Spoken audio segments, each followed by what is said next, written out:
നമ്മളിവിടെ മെയിനായിട്ട് life feeds കൊടുത്തിട്ടാണ് കണ്ടീഷൻ ചെയ്യാറ്. അതായത് ഗ്രിൻഡൽ വേംസ് ഒരു പ്രധാനപ്പെട്ട ഭക്ഷണമാണ്. അത് നമ്മൾ കൾച്ചർ ചെയ്ത് കൊടുക്കുന്നുണ്ട്. തീർച്ചയായിട്ടും 70% പ്രോട്ടീൻ കണ്ടന്റ് ഉള്ള ഒരു ഫീഡാണ്. കണ്ടീഷനിങ്ങിന് ബെസ്റ്റ് ആയിട്ടുള്ള ഒരു ഫീഡാണ്. ആർട്ടീമിയ യൂസ് ചെയ്യുന്നുണ്ടോ നമ്മള്?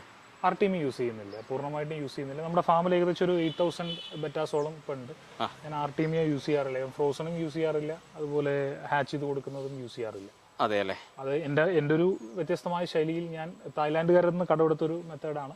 തായ്ലാൻഡിൽ പ്രധാനമായിട്ട് ഇങ്ങനെയാണോ ചെയ്യുന്നത്? തായ്ലാൻഡിൽ പ്രധാനമായിട്ട് അവർ ലൈഫ് ഫീഡ്സ്, ബ്ലഡ് വേംസും, മൊയ്ന തുടങ്ങിയ ഫീഡ്സ് കൊടുത്തിട്ടാണ് അവർ ചെയ്യുന്നത്. സുഹൃത്തുക്കളെ നമസ്കാരം. നമ്മൾ വീണ്ടും സിയാൻ അക്വവെഞ്ചറിൽ എത്തിയിരിക്കുകയാണ്. അപ്പോൾ നമ്മൾ മുന്നേ നമ്മുടെ ശ്രീരാഗ് ഭായിയുടെ ഒരു വീഡിയോ നിങ്ങൾക്ക് മുൻപിലേക്ക് തന്നിരുന്നു. നല്ലൊരു സ്വീകാര്യതയാണ് അതിന് കിട്ടിയിരുന്നത്. നമ്മൾ രണ്ടാമത് ഇങ്ങോട്ട് വരാനുണ്ടായ ഒരു പ്രത്യേക കാരണം എന്താ അറിയോ? മറ്റ് ഫാമുകളിൽ നിന്ന് സിയാൻ അക്വവെഞ്ചറിന് ഒരുപാട് വ്യത്യസ്തതയുണ്ട്. അതിൻ്റെ ഒരു പ്രധാന കാരണം നമുക്ക് പറ്റാവുന്ന രീതിയിൽ ഒരു സാധാരണക്കാരന് ചെയ്യാൻ പറ്റുന്ന രീതിയിലുള്ള ബ്രീഡിങ്ങുകളെല്ലാം അതിൻ്റെ ഒരു തനത് രീതിയിൽ ഇവിടെ ചെയ്യുന്നുണ്ട്. അത് എടുത്തു പറയാൻ കാരണം നമ്മളിപ്പോൾ ഇന്ന് വീഡിയോ ചെയ്യുന്നത് നമുക്കൊരു വ്യത്യസ്തമായ രീതിയിലുള്ള ഒരു ബെറ്റ ബ്രീഡിംഗ് ആണ് നമ്മൾ ഇന്നത്തെ വീഡിയോയിൽ കാണിക്കുന്നത്. അത് നിങ്ങൾക്ക് ഇഷ്ടപ്പെടുമെന്ന് തന്നെയാണ് ഞാൻ കരുതുന്നത്. കാരണം വേറൊന്നും കൊണ്ടല്ല, അതൊരു ലളിതമായ രീതിയിലാണ്. നമുക്ക് ഒരുപാട് കാശോ മറ്റു കാര്യങ്ങളൊന്നും ചിലവില്ലാത്ത രീതിയിൽ നമ്മളെക്കൊണ്ട് ഒരു സാധാരണക്കാരൻ ആദ്യമായിട്ടൊരു ബെറ്റ ബ്രീഡിങ്ങിലേക്ക് കിടക്കുമ്പോൾ അയാൾക്ക് ഒരുപാട് ഉപകാരപ്രദമാകുന്ന കുറച്ച് ടെക്നിക്സുകളാണ് നമ്മൾ ഈ വീഡിയോയിലൂടെ കാണിക്കുന്നത്. അപ്പോൾ നമുക്ക് നമ്മളുടെ വീഡിയോയിലേക്ക് പോവാം. നമുക്ക് തന്നെ ശ്രീരാഗ് ഭായിയോട് ചോദിച്ച് മനസ്സിലാക്കി എന്താണ് പ്രധാനമായിട്ട് നമ്മൾ ഇന്നത്തെ വീഡിയോയിൽ എന്തൊക്കെ കാര്യങ്ങളാണ് സിയാനിൽ ചെയ്തുകൊണ്ടിരിക്കുന്നത്? ബെറ്റാസാണ് മെയിനായിട്ട് നമ്മൾ ചെയ്യുന്ന ഫിഷ്. പിന്നെ അത് കൂടാതെ പലതരം ഫിഷുകളും ചെയ്യുന്നുണ്ട്. അപ്പോൾ ബെറ്റയിൽ ബ്രീഡിംഗ് സീരീസ് നമ്മൾ ഒരുപാട് യൂട്യൂബിലും മറ്റുള്ള എല്ലായിടത്തും കണ്ടിട്ടുണ്ട്, ആളുകൾ പരിചിതമാണ് എല്ലാവർക്കും. പക്ഷെ അതിൽ നിന്നും കുറച്ചൊരു വ്യത്യസ്തമായി ഒരു നാച്ചുറൽ വേയിലാണ് നമ്മളിവിടെ ബ്രീഡിങ്ങും അതിന്റെ റെയറിങ്ങും കാര്യങ്ങളെല്ലാം ചെയ്യുന്നത്. നാച്ചുറൽ എന്ന് പറയുമ്പോൾ നമ്മൾ ഉദ്ദേശിക്കുന്ന എന്തൊക്കെ കാര്യങ്ങളാണ് ചെയ്യുന്നത്? അതായത് നോർമലി നമ്മളൊരു മത്സ്യത്തിനെ വളർത്തുന്ന സമയത്ത് ഒരു മത്സ്യത്തിന്റെ പെർസ്പെക്റ്റീവിൽ നിന്ന് ചിന്തിക്കുക എന്നുള്ളതാണ് എപ്പോഴും നമ്മൾ ചെയ്യേണ്ട ഒരു ആദ്യത്തെ വിഷയം. ഒരു ലാഭം മാത്രമല്ല, അതെ അതെ അതെ, നമ്മള് മത്സ്യത്തെ മത്സ്യമായി വിടുക. അതെ, അതിന്റെ ഒരു കംഫർട്ടും അതിന്റെ ഒരു ആവാസ വ്യവസ്ഥയും അതിന്റെ ഒരു സന്തോഷവും കൂടെ നമ്മൾ കണക്കിലെടുത്തുകൊണ്ട് പോകണം എപ്പോഴും ഒരു റെയറിങ് നടത്താൻ വേണ്ടിയിട്ട്. മാക്സിമം അവർക്ക് പ്രകൃതിയിൽ കാണുന്ന തരത്തിലുള്ള ടാങ്ക് സെറ്റിങ്ങുകൾ ഒരുക്കി കൊടുത്തു കഴിഞ്ഞാൽ അവർ ഹെൽത്തി ആയിട്ടും പെട്ടെന്ന് തന്നെ വളർച്ച നമുക്ക് കൈവരിക്കുന്നതായിട്ട് കണ്ടിട്ടുണ്ട്. സോ അതിന് ചില പൊടിക്കൈകൾ നമ്മളിവിടെ ചെയ്യാറുണ്ട്.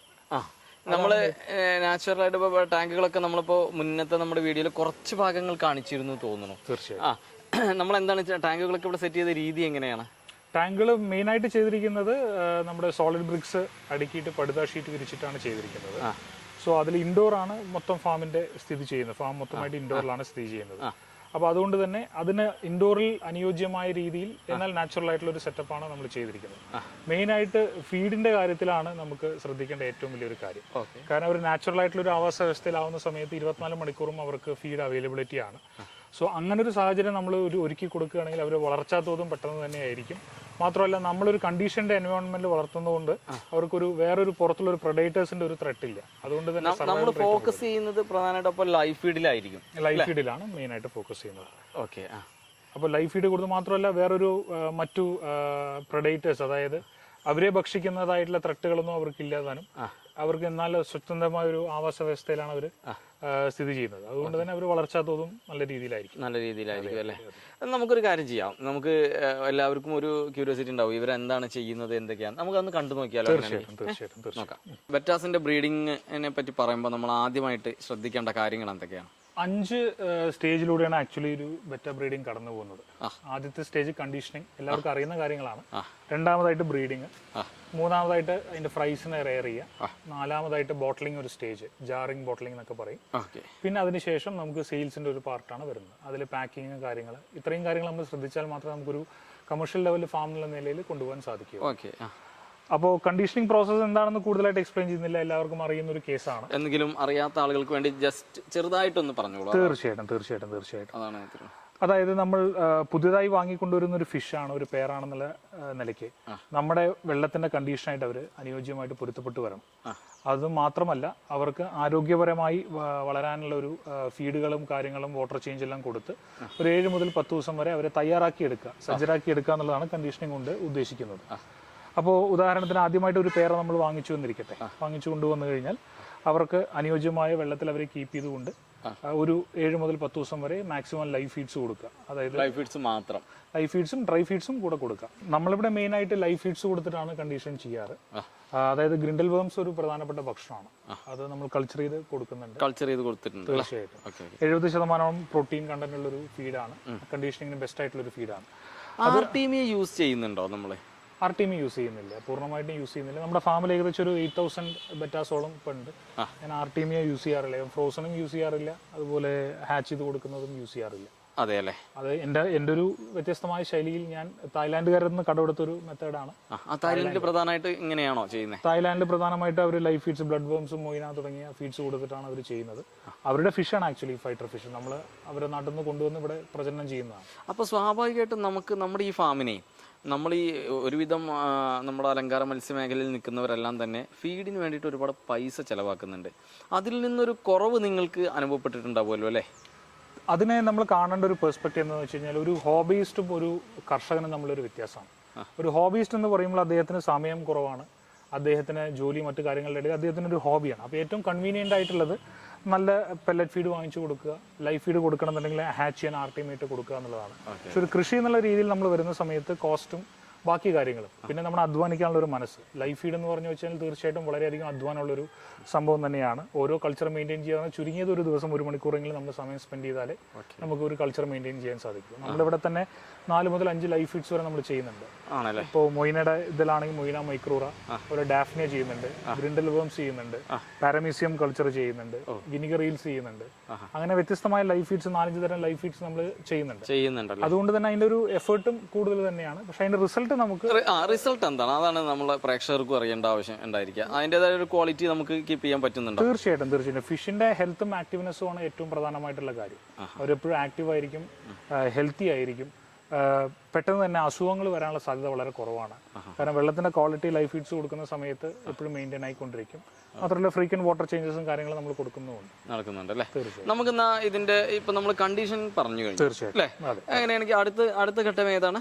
അടുത്തത് ബ്രീഡിംഗ് ആണ്. നമുക്ക് ആ ബ്രീഡിംഗ് ചെയ്യുന്ന രീതിയും കൂടി ഒന്ന് തീർച്ചയായിട്ടും. ഓക്കെ, ബ്രീഡിങ്ങിന് നമ്മൾ ഉപയോഗിക്കുന്ന കണ്ടെയ്നർ എന്ന് പറഞ്ഞാൽ ഇതുപോലെ ഒരു 40 രൂപ 50 രൂപയ്ക്ക് കിട്ടുന്ന ഒരു 1 അടി വ്യാസമുള്ള ഡയമീറ്ററുള്ള ഒരു പാത്രമാണ് നമ്മൾ ഉപയോഗിക്കുന്നത്. അതിൽ ഏകദേശം ഒരു 3 ഇഞ്ച് 4 ഇഞ്ച് വെള്ളം, അതായത് നമ്മൾ വിരലിൽ മുക്കിക്കഴിഞ്ഞാൽ നമ്മുടെ നടുവിരലിൻ്റെ ഒരു സെൻട്രൽ പോർഷൻ വരെ ആ വെള്ളം വരുന്ന രീതിയിലാണ് നമ്മൾ വെള്ളം എടുക്കുന്നത്.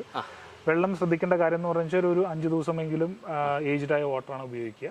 അത് എയറേഷൻ കൊടുത്തു വെച്ച് നമ്മൾ ഏജ്ഡ് ആക്കിയ വാട്ടറാണ് ഉപയോഗിക്കുന്നത്. ഇതിൽ ഞാൻ പല സ്ഥലത്തും ഒരു ഇടയ്ക്ക് കയറിയിട്ടൊരു കാര്യം ചോദിക്കാം. അതായത് ഇതിൽ ആൽമണ്ട് ലീഫ് ഇട്ടിട്ട് വെച്ചിട്ട് പല ആളുകളും കണ്ടിട്ടുണ്ട്. അപ്പോൾ അത് മുന്നേ ഇട്ട് വെക്കണോ അതോ എങ്ങനെയാണ്? അത് ഫ്രഷ് വാട്ടർ ആണല്ലോ കാണുന്നത്. ഫ്രഷ് വാട്ടർ ആണ്. Fresh in the sense aged water ആണ്, വേറെ ഒന്നും മിക്സ് ചെയ്യാത്ത എയറേഷൻ കൊടുത്തു വെച്ച് 5 ദിവസം പഴക്കമുള്ള. അങ്ങനെ ചെയ്താൽ മതി. അതെ, തീർച്ചയായിട്ടും. അതായത് എൻ്റെ ഒരു അനുഭവത്തിൽ ഞാൻ എല്ലാ രീതിയിലും ചെയ്ത് നോക്കിയിട്ട് 4 വർഷമായിട്ട് പല രീതികൾ ചെയ്തിട്ട് എനിക്ക് ഏറ്റവും ഇവിടെ അനുയോജ്യമായ, എൻ്റെ വാട്ടർ കണ്ടീഷനിൽ അനുയോജ്യമായ ഒരു മെത്തേഡ് എന്ന് തോന്നിയതാണ് ഈ ഒരു. കാരണം എന്താ വെച്ചാൽ, ഇത് ആദ്യം ലീഫ് ഇട്ട് വെച്ചാലേ 4 ദിവസം കഴിയുമ്പോഴേക്ക് ചിലപ്പോൾ ലീഫ് ചെറുതായിട്ട് അത് ഇതായി തുടങ്ങിയിട്ടുണ്ടാവും, അതിന്റെ എസൻസ് ഒക്കെ പോകുന്നത് തുടങ്ങിയിട്ടുണ്ടാവുമല്ലോ. പിന്നെ അത് 2-3 ദിവസം കൂടി വീണ്ടും എക്സ്ട്രാ ഇരിക്കുമ്പോൾ ആ ഒരു ഇതിൽ വരുന്നില്ല അല്ലേ? ഫ്രഷ് ആയിട്ട് അത് ഇടുകയാണല്ലോ ചെയ്യുന്നത്. ഓക്കെ, അങ്ങനെ മതിയല്ലേ? നമുക്കൊന്ന് ചെയ്ത് നോക്കിയാലോ ഒന്ന് അങ്ങനെയാണെങ്കിൽ. തീർച്ചയായിട്ടും. അപ്പോൾ ഇതുപോലൊരു പാത്രത്തിൽ നമ്മളൊരു 3-4 ഇഞ്ച് വെള്ളം, അതായത് 5 ദിവസം ഏജ്ഡ് ആയ വെള്ളം സെറ്റ് ചെയ്തതിന് ശേഷം ഒരു നുള്ള് കല്ലുപ്പ് നമ്മൾ ജസ്റ്റ് ഒരു നുള്ള് കല്ലുപ്പ് നമ്മൾ ഇടുന്നു. അതിലെന്തെങ്കിലും ഒരു ബാക്ടീരിയലോ വൈറസിന്റെ പ്രശ്നങ്ങളൊക്കെ ഉണ്ടെങ്കിൽ പോകാൻ വേണ്ടിയിട്ട് നമ്മൾ യൂസ് ചെയ്യുന്നതാണ്. പിന്നെ അതിനുശേഷം നമ്മുടെ ഇന്ത്യൻ ആൽമണ്ട് ലീഫ്, ബദാമിന്റെ ഇല, അത് വളരെ നൈസായിട്ട് കീറി. ഇങ്ങനെ ഇടണം? അതെ, തണ്ടുകളൊന്നും ഇല്ലാതെ തണ്ട് മാറ്റിയതിന് ശേഷം നൈസായിട്ട് കീറിയിട്ട് ജസ്റ്റ് നമ്മൾ ഇതുപോലെ ഇട്ട് കൊടുക്കും. ഇത് എന്തിനാന്ന് വെച്ച് കഴിഞ്ഞാൽ അവർക്ക് ബബിൾ നെസ്റ്റ് ചെയ്യാനുള്ള ഒരു സ്പേസിന് വേണ്ടിയിട്ടാണ് ചെയ്യുക. അപ്പോൾ ഇവർക്ക് നെസ്റ്റ് ചെയ്യണമെങ്കിലേ ഇത്തിരി പരന്ന ഇത് വേണ്ട, ഒരു സ്ക്വയർ ആയിട്ടുള്ള അങ്ങനെ പലതും കണ്ടിട്ടുണ്ട്. 1 അടി വ്യാസത്തിലുള്ള പാത്രം അതല്ല, ഞാൻ പാത്രത്തിന്റെ അല്ല. അപ്പോൾ പല ഭാഗങ്ങളിൽ നമ്മുടെ പ്ലാസ്റ്റിക് കവർ ഒരു ചതുരത്തിൽ വെട്ടിവെച്ച് കൊടുക്കുകയാണ്, അല്ലെങ്കിൽ ആൽമണ്ട് ലീഫ് ഇടുമ്പോൾ കുറച്ച് വലിപ്പത്തിൽ ഇട്ട് കൊടുക്കുന്നത് കാണാം. അതായത് അവർക്ക് ബബിൾ നെസ്റ്റ് ഇടുന്നതിന് വേണ്ടിയിട്ട്. അങ്ങനെ ആവശ്യമില്ല എന്നാണോ പറയുന്നത്? അതായത് ഇത് ആക്ച്വലി ഞാൻ ഈ ഒരു മെത്തേഡ് ഞാൻ നേരത്തെ പറഞ്ഞ കടം കൊണ്ടത് തായ്ലാൻഡിൽ നിന്നാണ്. അവിടെ ഫോൺ ബെറ്റാസ് എന്ന് പറഞ്ഞൊരു മേജർ ആയിട്ടുള്ള ഒരു വലിയ ഫാം ഉണ്ട്. അദ്ദേഹത്തിന്റെ വീഡിയോസ് കണ്ട സമയത്ത് അദ്ദേഹം ഇതിനെക്കുറിച്ച് പറയുന്നത് എന്താണെന്ന് വെച്ച് കഴിഞ്ഞാൽ, നമ്മൾ ഫ്ലാറ്റ് ആയിട്ടുള്ള ഒരു കഷ്ണം കവറോ ഇല്ലെങ്കിൽ തെർമോക്കോളിന്റെ പീസോ അങ്ങനെ എന്തെങ്കിലും ബബിൾ നെസ്റ്റിന് വേണ്ടി വെക്കാൻ ബബിൾ നെസ്റ്റ് വെക്കാൻ വേണ്ടി നമ്മൾ ഉപയോഗിക്കുകയാണെങ്കിൽ മെയിൽ ബബിൾ ഉണ്ടാക്കിയിട്ട് എഗ്ഗ് ലേ ചെയ്ത് അത് മുകളിൽ കൊണ്ടുവയ്ക്കുന്ന ഏറ്റവും ആ പ്ലാസ്റ്റിക്കിനോട് തൊട്ട് കിടക്കുന്ന ലെയറിലെ എഗ്സ് മെയിലിനെ കെയർ ചെയ്യാൻ ബുദ്ധിമുട്ടാണെന്നാണ് അദ്ദേഹം പറയുന്ന ഒരു വാക്ക്. ഇതിങ്ങനെ സ്പ്രെഡായിട്ട് ഇടുന്ന സമയത്ത് ഈ ബബിൾ നെസ്റ്റ് ഈ ഇലകൾക്കിടയിലാണ് നിൽക്കുക, എല്ലാ എഗ്ഗും കെയർ ചെയ്യാൻ മെയിലിന് സാധിക്കും എന്നുള്ളതാണ് അതിൻ്റെ ഒരു വസ്തുത പറഞ്ഞു കേട്ടിട്ടുള്ളത്. ഇവിടെ ചെയ്യുമ്പോൾ എന്റെ അനുഭവത്തിലും എനിക്ക് കൂടുതൽ ഹാച്ചിങ് ഈ ഒരു രീതിയിൽ ചെയ്യുമ്പോൾ കിട്ടിയിട്ടുണ്ട്. കൊള്ളാലോ. ഇത്ര മതിയോ? ഇത്ര ഇലയിട്ടാ മതിയോ? ഇത്രയും മതി. അവർക്ക് ബബിൾ നെസ്റ്റ് ചെയ്യാനുള്ള ഒരു സ്പേസിന് വേണ്ടി മാത്രം. ഓക്കെ. അതിനുശേഷം പിന്നെ നമ്മൾ പെയറിനെ ഇറക്കി വിടുകയാണ് ചെയ്യുന്നത്. ഓക്കെ, നമ്മൾ ഇന്ന് എടുത്തിരിക്കുന്ന പെയർ ഏതാണ്? ഇന്ന് ഒരു റെഡിന്റെ പെയറാണ് എടുത്തിരിക്കുന്നത്, റെഡ് HM പെയറാണ് എടുത്തിരിക്കുന്നത്. സാധാരണയായിട്ട് ഒരു ഇൻട്രൊഡക്ഷൻ എന്ന് പറഞ്ഞൊരു ഇത് എല്ലാവരും ചെയ്യാറുണ്ട്. ഫീമെയിലിനെ ഒരു ഗ്ലാസ്സിലോ ഒരു കണ്ടെയ്നറിലോ ഇറക്കി വെച്ച് ചെയ്യാറുണ്ട്. ഇവിടെ അങ്ങനെ ചെയ്യാറില്ല. ഇവിടെ ഈവനിങ് ഒരു 5-6 ആവുന്ന സമയത്താണ് നമ്മൾ ബ്രീഡിങ്ങിന് വേണ്ടി ഇറക്കി വിടുന്നത്. ആ സമയത്ത് മെയിലിനെ ആദ്യം ഈ ബേസിനിലേക്ക് ഒരു 10 മിനിറ്റോളം ആ ഒരു ടെറിട്ടറി മനസ്സിലാവാൻ വേണ്ടി നമ്മൾ ഇറക്കി വിടുകയും അതിനുശേഷം ഒരു 10 മിനിറ്റ് ശേഷം ഫീമെയിലിനെ ഇറക്കി വിടും. അതിനുശേഷം ക്ലോസ് ചെയ്ത് വെക്കും. ഇതിനു മുമ്പ് ബ്രീഡായ പേരാണെങ്കിൽ നെക്സ്റ്റ് ഡേ മോർണിംഗ് തന്നെ അവർ എഗ് ചെയ്തിട്ടുണ്ടാവും. പുതിയ പേരാണ്, ഫസ്റ്റ് ടൈം ബ്രീഡിംഗ് ആണെന്നുണ്ടെങ്കിൽ ഒരു 2 to 3 days വരെ എടുക്കാറുണ്ട്. ഓക്കെ അല്ലേ, നമുക്കൊന്ന് നോക്കാം. തീർച്ചയായിട്ടും.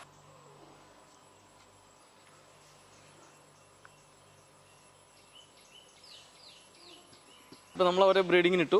അതെ, അതിനുശേഷം പിന്നെ ഈ ബ്രീഡിംഗ് ബേസിൽ നമ്മൾ എന്തെങ്കിലും ഒരു പ്രതലം കൊണ്ട് കവർ ചെയ്ത് വെക്കുക എന്നുള്ളതാണ് അടുത്തൊരു ചെറിയൊരു ഗ്യാപ്പ് കൊടുത്തതിന് ശേഷം കവർ ചെയ്ത് വെക്കുക, ഒരു പ്രൈവസിക്ക് വേണ്ടിയിട്ട്. മാത്രമല്ല ഇതിങ്ങനെ കവർ ചെയ്ത് വെക്കുമ്പോൾ അതിൻ്റെ ഉള്ളിൽ ഹ്യൂമിഡിറ്റി മെയിൻറ്റെയിൻ ചെയ്യാനും അത് സഹായകമാണ്. ഏകദേശം എത്ര കുട്ടികളെ ഇവിടെ ഒരു ബ്രീഡിങ്ങിന് ഇടുമ്പോൾ നമുക്ക് കിട്ടുന്നുണ്ട്? നമ്മളുടെ ഒരു ആവറേജ് നോക്കുകയാണെങ്കിൽ ഒരു 300 to 350 ആണ് കിട്ടുന്നത്. പക്ഷേ ഒരു 100 ഒക്കെ എക്സ്പെക്ട് ചെയ്ത് കഴിഞ്ഞാൽ ഏറ്റവും ബെറ്റർ ആണ്. കാരണം നമുക്ക് കുഞ്ഞുങ്ങളുടെ വലുപ്പം കുറച്ച് കൂടുതലിടും, കൗണ്ട് കൂടുന്തോറും വലുപ്പം ചെറുതായിരിക്കും. അതെ. അടുത്തതായിട്ട് ബ്രീഡിങ്ങിന് ശേഷം പിന്നെ നമ്മൾ റെയറിംഗിന്റെ സെക്ഷനിലേക്കാണ് കിടക്കുന്നത്. അപ്പൊ നമ്മുടെ ഇവിടെ ചെയ്യുന്ന രീതി എന്ന് വെച്ചാൽ നോർമലി എല്ലാവരും ഒരു 15 മുതൽ 20 ദിവസം വരെ ബ്രീഡിംഗ് ബേസിനിൽ കീപ്പ് ചെയ്ത് പോകുന്ന ഒരു രീതിയാണ് കണ്ടിരിക്കുന്നത്. ഫ്രീ സ്വിമ്മിംഗ് ആയ സ്റ്റേജ് മുതൽ RTMA കൊടുത്ത് പലരും ചെയ്യുന്ന ഒരു രീതിയുണ്ട്. പക്ഷെ നമ്മളിവിടെ വ്യത്യസ്തമായിട്ടുള്ള ഒരു രീതിയിലാണ് ചെയ്യുന്നത്. എന്താണ് നമ്മൾ ഇവിടുത്തെ ഉദാഹരണം? ഇതൊരു 4-3 സൈസുള്ള ഒരു ടാങ്കാണ്. ഈ ഒരു ടാങ്കിൽ ഇപ്പൊ ഏകദേശം ഒരു 4000 പീസിനടുത്ത് കുഞ്ഞുങ്ങൾ കിടപ്പുണ്ട്. നമ്മൾ ഫ്രീ സ്വിമ്മിംഗ് ആയ ഉടനെ ഇവരെ ഈ ഒരു ടാങ്കിലേക്ക് ഇറക്കി വിടുകയാണ് ചെയ്യുന്നത്. ഇത് ആക്ച്വലി ഈ ടാങ്കിന്റെ സെറ്റിങ്ങിനെ കുറിച്ച് ആദ്യം പറയാം. ഒരു 10 ദിവസത്തോളം പഴക്കമുള്ള ഒരു വെള്ളമാണിത്. ഇതിൽ നമ്മൾ നിക്ഷേപിച്ചിരിക്കുന്നത് വാഴയില, അതുപോലെ വൈക്കോല്, ബദാം ലീഫ്, പിന്നെ ഒരു പിടി ഉണക്കച്ചാണകം കിഴി കെട്ടിയിട്ടിരിക്കുന്നത്. അതാണ് ആ കാണുന്ന കിഴി. ഇത്രയും സെറ്റ് ചെയ്ത് കഴിഞ്ഞു കഴിഞ്ഞാൽ ശ്രദ്ധിച്ചു നോക്കുകയാണെങ്കിൽ ഇതിൽ കണ്ടമാനം ഇൻഫസോറിയും സൂക്ഷ്മജീവികളും ഒരു 10 ദിവസം കൊണ്ട് ഇതിൽ ഫോം ആവുകയും ഈ ഒരു വെള്ളത്തിലേക്കാണ് നമ്മൾ ഇറക്കി വിടുന്നത്. 10 ദിവസത്തിന് ശേഷം 10 ദിവസത്തിന് ശേഷം ബ്രീഡ് ചെയ്ത് അവരെ ഇതിലേക്കാണ് ഇറക്കി വിടുന്നത്. അപ്പോൾ ഇതിൽ പ്രധാനമായിട്ട് ഇത്തരം കാര്യങ്ങൾ ചെയ്യുമ്പോഴേ ഇൻഫസോറിയോ ഒക്കെ തന്നെയാണ് അവർ കഴിക്കുന്നത്. എത്ര ദിവസത്തോളം ഇത് ഇങ്ങനെ കിടക്കും? ഇനീഷ്യൽ ഒരു 3-4 ദിവസം വരെ അവരുടെ മെയിൻ ഫീഡ് എന്ന് പറഞ്ഞു വെച്ചാൽ ഇൻഫസോറിയാണ്. ഈ ഇൻഫസോറിയ ഇപ്പോൾ ക്ലൈമാറ്റിക് കണ്ടീഷൻ തണുപ്പ് വരുന്ന സമയത്ത് അഥവാ എന്തെങ്കിലും ഡിസീസിന് സാധ്യതയുണ്ടെന്ന് നമുക്ക് തോന്നുന്നുണ്ടെങ്കിൽ അതിന് ഓൾട്ടർനേറ്റീവ് ആയിട്ട് വേറൊരു കൾച്ചർ നമ്മൾ ചെയ്യുന്നുണ്ട്, പാരാമ്യൂസിയം ചെയ്യുന്നുണ്ട്.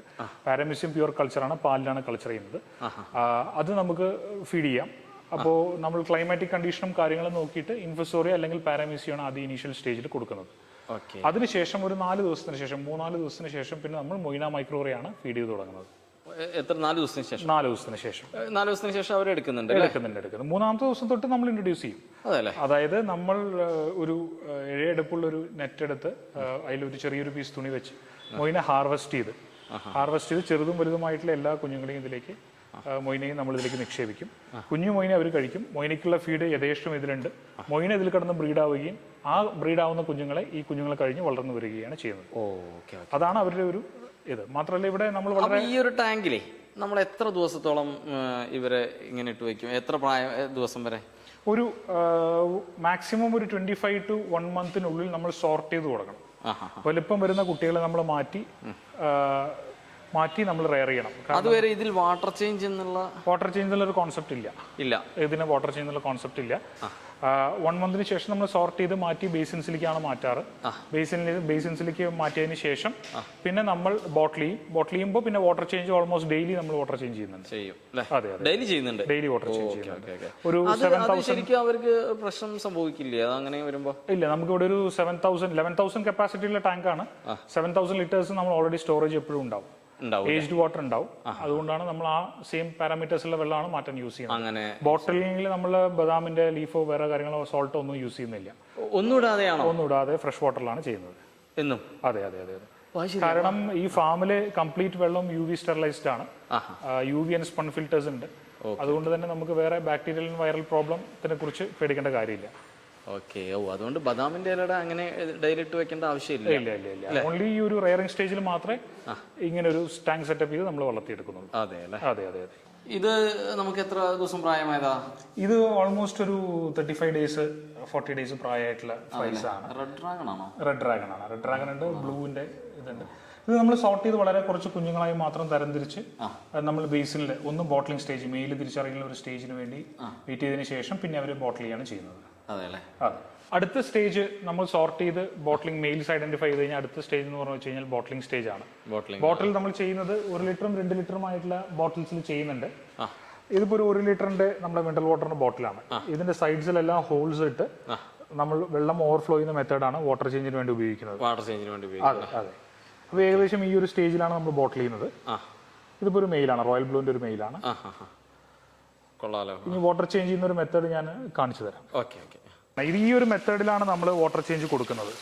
ഒരു ടീ പോലെ ഒരു PVC പൈപ്പ് സെറ്റ് ചെയ്തതിന് ശേഷം ബോട്ടിൽസിന്റെ സൈഡിൽ ഹോൾ ഉണ്ട്, നമ്മൾ ഓവർഫ്ലോ ചെയ്ത് കളയാണ് ചെയ്യാറ്. വളരെ പെട്ടെന്ന് തീരുമല്ലോ അല്ലേ? അതെ. ഇനി ബോട്ടിൽസിൽ എങ്ങനെയാണ് ഫീഡ് ചെയ്യുന്നത് എന്നുള്ളൊരു രീതി നമുക്ക് നോക്കാം. ആയിക്കോട്ടെ. സാധാരണ ഇപ്പോൾ ഇന്നത്തെ ഫീഡിങ് കഴിഞ്ഞതാണ്, ഞാൻ വീഡിയോന് വേണ്ടി കാണിക്കാം. മൊയിനെ നമ്മളെടുത്ത് ഇതുപോലത്തെ ഒരു ഗ്ലാസ്സിൽ ആക്ച്വലി ഫുൾ ആൻഡ് ഫുൾ ആയിട്ട് മൊയിനെ നമ്മൾ എടുക്കും. ഇപ്പോൾ സാമ്പിളിന് വേണ്ടി കുറച്ച് എടുത്തിട്ടുള്ളൂ. മൊയിനെ എടുത്തതിന് ശേഷം ഒരു 1 ലിറ്ററിന്റെ നമ്മുടെ സ്പ്രൈറ്റിന്റെ ബോട്ടിൽ പോലത്തെ ബോട്ടിൽസിൽ ജസ്റ്റ് മൊയിന ആഡ് ചെയ്യുന്നു, ബാക്കി വെള്ളമാണുള്ളത്. ഓക്കെ. ഇത്രയും മൊയിന മതിയോ ഇവിടെയുള്ള ആളുകൾക്ക് കഴിക്കാൻ? പോരാ. ഇതുപോലത്തെ ഗ്ലാസ്സിൽ ഫുൾ മൊയിന മാത്രമായിട്ട് ഒരു 5 മുതൽ 10 ഗ്ലാസ് വരെ മൊയിന വേണം. ആ മൊയിന മാത്രം, വെള്ളമില്ലാതെ ഡ്രൈ ഇതില് എന്നാൽ ഫീഡ് ചെയ്തില്ല. അതിനുശേഷം ഇതുപോലെ വെള്ളവും മൊയിനയും മിക്സ് ചെയ്യുന്ന ശേഷം നമ്മൾ ക്യാപ്പ് ചെയ്യുന്നു. ക്യാപ്പിൽ ജസ്റ്റ് ചെറിയൊരു ഹോൾ ഇട്ടിട്ടുണ്ട്. ഇനി ഞാൻ ഫീഡ് ചെയ്യുന്നത് ജസ്റ്റ് നെയിലോണ്ട് ഒരു ഹോൾ ഇട്ടിട്ടുണ്ട്. ഈ ഫീഡ് ചെയ്യുന്ന രീതി ഞാൻ കാണിച്ചു തരാം. അതിനുശേഷം ഫീഡ് നല്ലോണം വെള്ളമായി മിക്സ് ചെയ്തതിന് ശേഷം ജസ്റ്റ് ഇതുപോലെ ഒന്ന് സ്പ്രേ ചെയ്ത് പോയി കഴിഞ്ഞാൽ എല്ലാ ബോട്ടിലും വളരെ എളുപ്പമാണ്. എല്ലാ ബോട്ടിലും എല്ലാവർക്കും യഥേഷ്ടം ഫീഡായി. കൊള്ളാം. അപ്പോൾ ഏകദേശം ഒരു 3000-4000 ബോട്ടിൽസ് നമുക്കൊരു അരമണിക്കൂർ 45 മിനിറ്റ് കൊണ്ട് ഫീഡ് ചെയ്ത് തീർക്കാൻ സാധിക്കും. അതെ. ഒരു 5000 ബോട്ടിലൊക്കെ സുഖമായിട്ട് 1 മണിക്കൂർ കൊണ്ട് നമുക്ക് ഫീഡ് ചെയ്ത് തീർക്കാൻ സാധിക്കും. ലൈവ് ഫീഡ് ആവുന്ന സമയത്ത് പെല്ലറ്റ് ഫീഡ് ആകുമ്പോൾ കുറച്ചുകൂടെ ടൈം കൺസ്യൂമിംഗ് ആണ്. അത് വേണമെങ്കിൽ പെല്ലറ്റ് ഫീഡ് കൊടുക്കുന്ന രീതി ഞാൻ ഒന്ന് കാണിക്കാം. നമുക്ക് കാണാം. തീർച്ചയായിട്ടും. അടുത്തായിട്ട് പെല്ലറ്റ് ഫീഡ് കൊടുക്കുമ്പോൾ ഇതുപോലെ ചെറിയൊരു പ്ലാസ്റ്റിക് ബോട്ടിൽസ് ഏതെങ്കിലും നമ്മുടെ വീട്ടിൽ കിട്ടുന്ന ഒരു പ്ലാസ്റ്റിക് ബോട്ടിൽ എടുത്ത് സെയിം രീതിയിൽ ചെറിയൊരു ഹോള് നമ്മൾ ഇതിലിടണം. എന്നിട്ട് നമ്മൾ ഇടുന്ന പെല്ലറ്റ് സൈസ് അനുസരിച്ചിട്ട് ഒരു 3-4 പെല്ലറ്റ് മാത്രമേ വീഴുന്നുള്ളൂ എന്നുള്ള കാര്യം ഉറപ്പുവരുത്തുക. ഓവർ ഫീഡിങ് ആവരുത്. അതിനുശേഷം വീണ്ടും ഇതേ പ്രോസസ്സിൽ തന്നെ നമ്മൾ ഓരോ ബോട്ടിലായിട്ട് ജസ്റ്റ് ഫീഡ് ചെയ്ത് പോവാം. ശരി. ഒരൊറ്റതിൽ തന്നെ വീഴുന്നുണ്ടല്ലേ? ഇതിൽ തന്നെ അവർക്ക് വേണ്ട ഒരു 3-4 പെല്ലറ്റ് അതിൽ. കൊള്ളാം. വളരെ സ്പീഡായിട്ട് നമുക്ക് ഫീഡ് ചെയ്ത് പോകാൻ സാധിക്കും. ഓക്കെ. ഇനി നമ്മളുടെ ഈ ഫാമിൽ ഇപ്പോൾ ആരെങ്കിലും ആവശ്യപ്പോൾ നമ്മൾ ഈ വീഡിയോ കണ്ടിട്ടൊക്കെ അത്യാവശ്യം എൻക്വയറി വരികയാണെങ്കിൽ നിങ്ങൾക്കിപ്പോൾ കൊടുക്കാൻ അവൈലബിൾ ആയിട്ടുള്ള ഫിഷ് ഏതൊക്കെയുള്ളത്? ആക്ച്വലി നമ്മളെ സംബന്ധിച്ചിടത്തോളം ഇത്രയും ഒരു ലാർജ് സ്കെയിൽ ചെയ്യുന്നതുകൊണ്ട് സ്ഥിരമായിട്ടുള്ള കസ്റ്റമേഴ്സാണ്, ഹോൾസെയിൽ കസ്റ്റമേഴ്സാണ് നമുക്കുള്ളത്. പിന്നെ ബ്രീഡിംഗ് പേസ് ഒക്കെ ചോദിച്ചു കൊടുക്കുന്ന ബെറ്റാസ് കൊടുക്കാം. ഗപ്പീസ് കുറച്ച് വെറൈറ്റി നമുക്ക് അവൈലബിൾ ആണ്. അതെല്ലാം ലിമിറ്റഡ് ആയിട്ട്, കാരണം സ്ഥിരമായിട്ട് കസ്റ്റമേഴ്സ് ഉള്ളത് കൊണ്ട് അവരെ നമ്മൾ കേറ്റർ ചെയ്യുന്നുണ്ട്. എങ്കിലും വ്യൂവേഴ്സ് ചോദിച്ചു കഴിഞ്ഞാൽ തീർച്ചയായിട്ടും കുറച്ച് ഐറ്റംസ് കൊടുക്കാൻ സാധിക്കും. നമുക്ക് കൊറിയർ ചെയ്ത് കൊടുക്കാം. ഓൾ ഇന്ത്യ കൊറിയർ ഉണ്ട് അല്ലേ? അതെ.